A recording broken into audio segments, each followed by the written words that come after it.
but I needed to double check and make sure that my mic was doing what it needed to do. So I'm gonna double check it again. I don't have that much voice going on. I got a voice, but it's not my usual. But I'm going to double check to make sure we're good to go. All systems are go. Give me a second.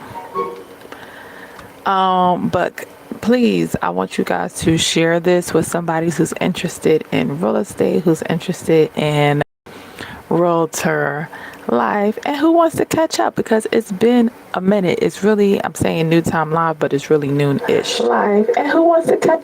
There we go. All right, we're good to go. All right, I'm gonna clip this on here. I can't find my little spongy thing. I don't know what happened to it. Somehow. Oh, it's not going to clip if you break it, right? Okay. All right. So as you guys are, well, as I'm fixing this, there we go. I wanted to just come on because I have not been on in a while, even before going on vacation. It was getting busy in the field of real estate, which happens a lot, which is a good thing. You know, you want it to be busy. It gets busy, and I had a closing. So let's real quick just catch up on me, what's going on. If you don't know, you should know because you're on this channel. I'm Danielle J. Mitchell, queen of real estate social media extraordinaire, as I like to call myself. But I'm also, you know, a mom, a wife, and all of those different things as well.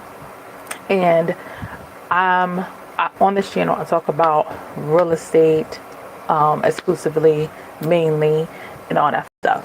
And so I wanted to hop on because I have not been pushing out my content on my YouTube and on my things in a little bit prior to vacation, as well as now. I'm back from vacation just the other day, came back, and it was a good time, well needed.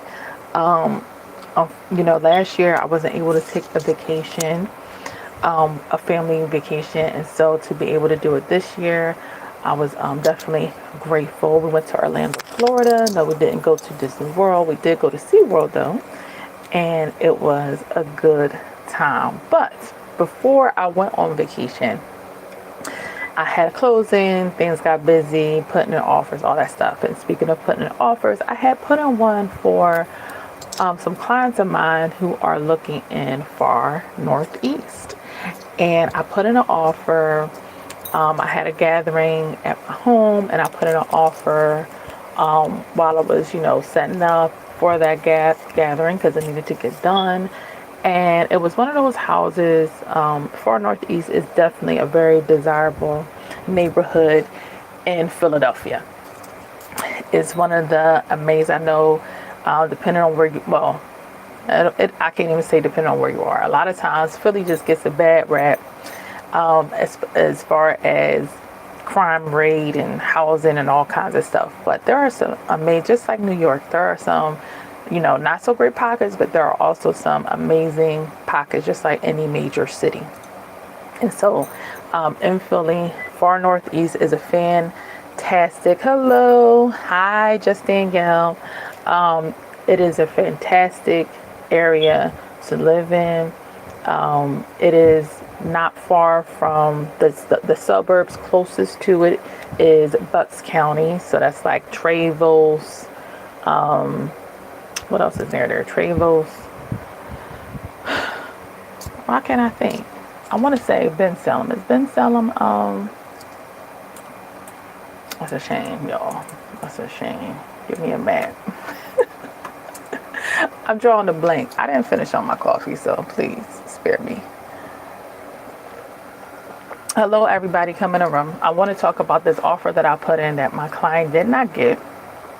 And we're going to talk through why my client didn't get the house that was literally a dream house. All right. So you have, what's this? Feasterville. That's what I wanted to say. Feasterville, Trevose is the closest suburb of far northeast. Southampton, Warminster is not far from there. What else? Levittown, Bristol, Bensalem. So these are some of the areas that's near far northeast. So to be in Philadelphia, hi there. Thanks for joining, Tracy. Thank you all for joining. We're talking real estate right now for this noon-ish lunchtime live. And so I wanted to talk about hello. And I wanted to talk about how my client lost, unfortunately, the offer that we put in. It was a great house. It was a very well maintained house. So it was not newer as in 2025 new. It was like new as in maybe 20 years ago. No, I'm not even gonna say 20. Maybe 20 to 15 years ago, newer, but very, very good condition. Very well maintained, very clean type of house. Great property. And the property we had went there a couple of weeks ago. We saw it. It took them a second to decide. Time is of the essence when you're going to put in an offer for a property, especially if you really, really liked it. The funny part about my client is that I was like, I saw love in her eyes, right? And even in her husband's eyes. Their eyes was like, I was, especially her. We've seen other houses, we've been on other home tours, and it was other houses that were nice, like not bad, not the best, but bad. But I knew this one was a slam dunk. It was definitely over their budget. But I told them, in order for you to get the garage that you want a garage. Number one, you want this area. You want a garage. You want more than one bathroom. You want all these different things. That's fine. You want some yard space. They don't want a whole bunch of yard, but they want some yard space. All of that is doable in the far northeast. But however, one of the problems is that it's highly competitive, or you have to get something that is just going to need some work.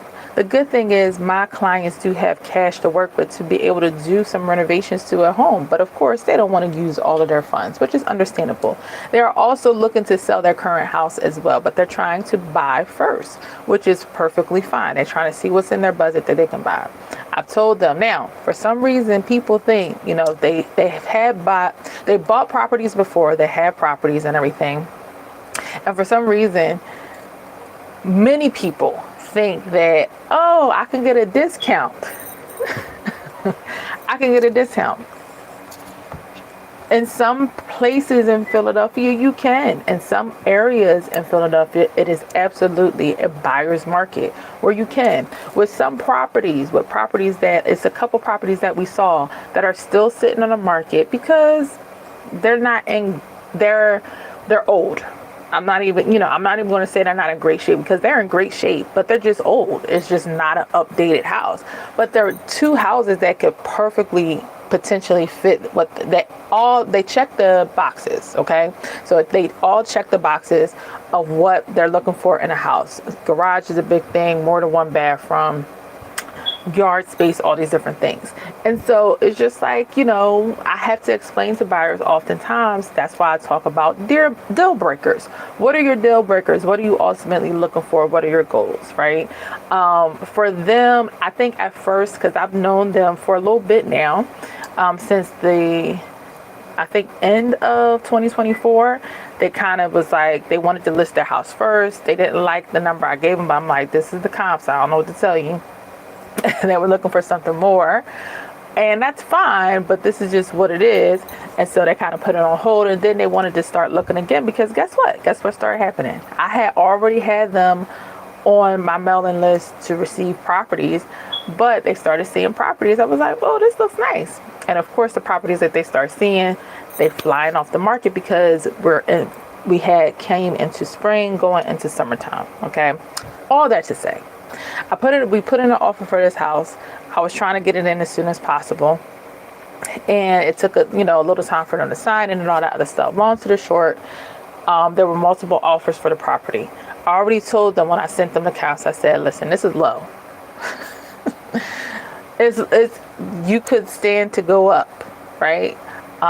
You can pay list price because you're comfortable there, and that's absolutely fine. But let me tell you something. Houses comparable go well over this list price. So it's not overpriced, and it's actually probably going to go for more. And so we went in, at list price and all that other stuff, but they wind up choosing something else. And so, my clients were, hurt by that, frustrated by that, and it's understandable, right? It's absolutely understandable. But one of the things in having conversations with buyers and stuff like that, I always say again, what are your deal breakers? What are you looking for? And are you willing, when it's the dream house, are you really willing to go for it, right? And if you're not, that's fine. It's okay. If you're like, listen, as much as I would love all of the things, I want to fit within my budget. It's an older couple, they're nearing retirement years and not retired, at retirement age yet, but they're, starting around that corner, right? They're heading to the light at the end of the tunnel of getting to retirement age. And so they want to be a bit more conservative in their mortgage. So they're putting down about 30% down as opposed to the standard 20, 10, 5, 3%. Because they want to keep their mortgage down, understandable, and they're going to pay most of their mortgage off once they sell their house, right? Understandable. But also, this market is absolutely still a seller's market, depending on what pocket, depending on what kind of home that you have. And the area that they're looking at, number one, is not a whole bunch of inventory, right? Low inventory means that it's going to be a seller's market. That highly desirable areas where it's not great turnover rates, people not trying to move out of there because it's highly desirable. Listen, you're going to have to pay. You're going to have to pay for what you want. Hello, everybody. Thanks for joining. Thank you. Thank you very much. And so we're talking real estate here, talking about my clients losing out on a property. And so while I was on vacation, I was just letting them know, I understand. We're going to, kind of recoup, gather ourselves, reset, and then hit the ground running again. And so hopefully I'm able to secure them something within the next couple of weeks that they're going to, both husband and wife will be happy with, that gives them exactly what they're looking for and they need. On the other end, I have another client that's looking for a multifamily, and we have taken a couple of standstills and everything because, not because it's not inventory out there, but I think for this person, it is a first-time home buyer. And so, hey, what do you do when you're dealing with first-time home buyers? There has to be, from a realtor standpoint, a bit more patience because people are apprehensive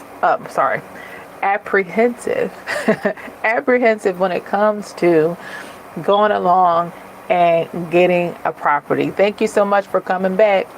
And so people get nervous. I always tell people, buying a home, buying a property is the biggest purchase that you're going to make in your life, right? Unless you do it again. And when you do it again, you're still going to have the same emotions attached to it. A lot of times you'll feel a little bit better, but you're still going to have the same emotions because it's the biggest purchase you're going to make. You're going to spend the most time at the property, all that stuff. So people get nervous. People get nervous in the economy that we're living in. It gets tough. Even if you have a very stable, needful job, it's still tough out here. And so people get nervous. And so a lot of times those kinds of transactions go a little bit slower. Because like I said, even if you are a stellar buyer and you have a great budget, you have all these different things, it's about, moving out of your way to be able to go ahead and get what you're looking for, what you intend to get for a property, for a first property particularly, right? All that to say, that's what's going on in my real estate streets, among other things as well. But that's so far what is going on in the real estate streets as I hit the ground running, coming back off of vacation. Also, you're going to definitely see some more content. We're going to get back to it. All the good reels, I have it. That's the thing about content creation, guys. I have it. I got the videos, I got the pictures, I got the things. It's just about putting it together. But we're going to crank it out. So especially with home tours, a lot of people love home tours. I have a great home tour that I need to finish editing and get out there. That's a really, really good time. And so Listen, if you guys are in the Philadelphia or surrounding suburbs, if you know somebody that's in the Philadelphia or surrounding suburbs and you're interested and they are interested in buying a home, a property, anything of the sort, please, I'm still sleepy, y'all. I'm out here stuttering. I'm doing all kinds of stuff because I'm still sleepy. Okay, and I ain't finished my coffee. I'm still a little sleepy. But anywho, my brain is still in vacation mode. But anywho, if you're interested in buying or selling, please send it to a friend, send it to a coworker, send it to a family member, and let them know that I would love to help them. I had gotten a referral for a buyer, and they were really having a hard time. And I'll probably do a separate live talking about this because I don't know what be going on with some real estate professionals and stuff. But it's just very interesting. Unfortunately, the stories that you hear when buyers come to me and they have tried the process and it didn't work out for strange reasons. But all that to say, if you're interested in buying, selling, you know what you need to do. You need to call me. Give me a call. You need to go to book.djmrealtyco.com. Again, book.djmrealtyco.com and schedule your buyer or seller listing consultation. If you're in the Philly or surrounding suburbs or in Pennsylvania, I'll travel. Well, what you talking? How far I need to travel? But thank you guys for joining me. I'll be back to it next time. Soon enough. All right. Bye.